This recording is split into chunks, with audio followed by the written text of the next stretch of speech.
know. I've done so many videos. Oh my gosh. Okay, so this is to review note names and other just basics of music theory, right? So you need to know all of these things in order to move on. So let's start with the basics, like you know nothing. We're gonna review those. These 5 lines are a staff, right? Staff.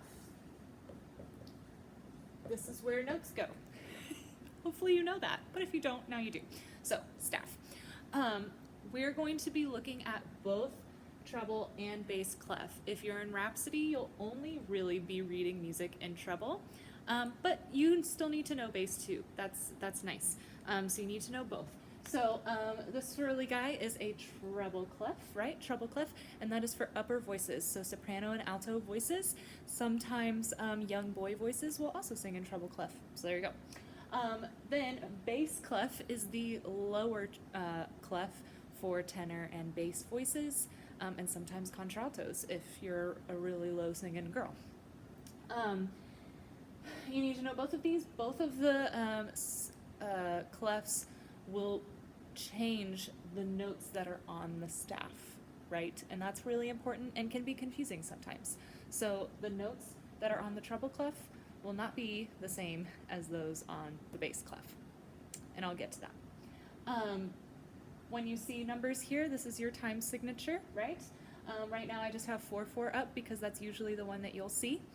If you see a sharp, which looks like a hashtag, but it is not a hashtag, it's a sharp.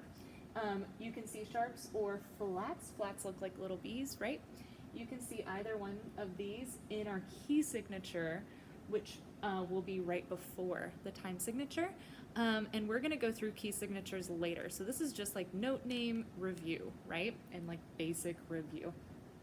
So if we're looking at treble clef, and if you are a guy, you still need to pay attention to this. So even if you use bass clef, still pay attention to treble clef because most of our sight reading will be in treble clef, right? So another name for treble clef is G clef, G. Because if you use your imagination, it kind of looks like a ginormous capital G that someone just like made really fancy and looped it around, right? So we're calling this treble clef or G clef. The reason it's called this too is because this little circular guy wraps around the second line from the bottom. So he wraps around this same line, which makes this line a G. G. A lot of you know the little acronyms that have each line or the spaces in between each line. That's okay, but you have to make sure that it's right and that you go the correct order, and sometimes that scares me.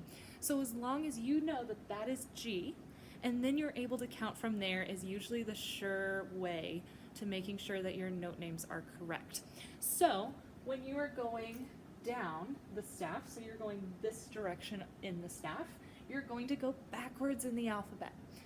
So I can write the alphabet actually really quick for you because, you know, sometimes we need to do that. A, B, C. Do any of you still sing the alphabet song in your head? Because sometimes I do.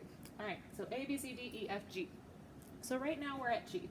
If we decided, and this is G, right, the second line from the bottom, if we decided to go down a step, so now we're in the space below that line, that's going to take us back one in the alphabet. So that's going to be an F. F. If we decide to go above that line, so remember again, this is G, the second line from the bottom. If we decide to go above G, we're going to go forward in the alphabet. So we're going to go up equals forward, and with this alphabet, we don't go to H, we start over at A. So this is now an A. And then you can count from there, right? So if you decide to do, I don't know, let's say this line right here. We've already established that this is an A. So you don't have to start all the way from G or F. You can start from the note that you know to be true. So A, we find the line that's next. So the very next line would be the next note or the next letter in the alphabet. And so after A becomes B. And then the next space would be C, because again, we're moving forward in the alphabet. And then that next line is D, right? So this would be a D. When you have lines either above or below the staff, like they look like this, They're little lines, those are called ledger lines, and the staff just continues down or continues up infinitely, right? And so you just count like you would the normal staff.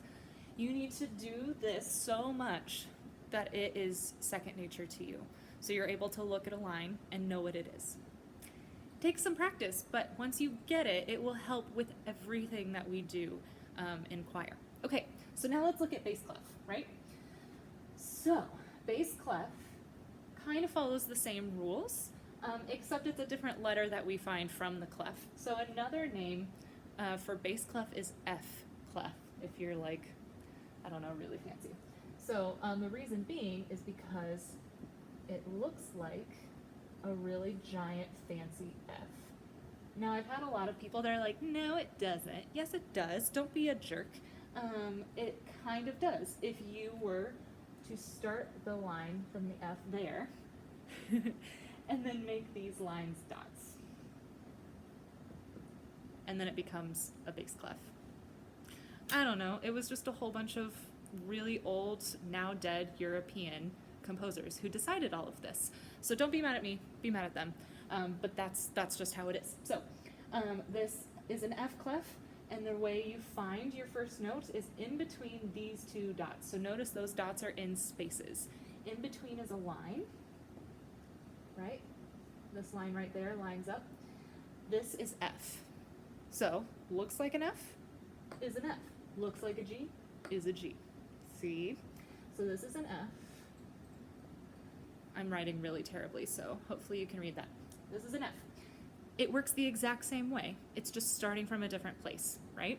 So let's say we want to count up first. Let's go to this top line up here. We're going to start with F. We are going up the staff, which means we're going forward in the alphabet.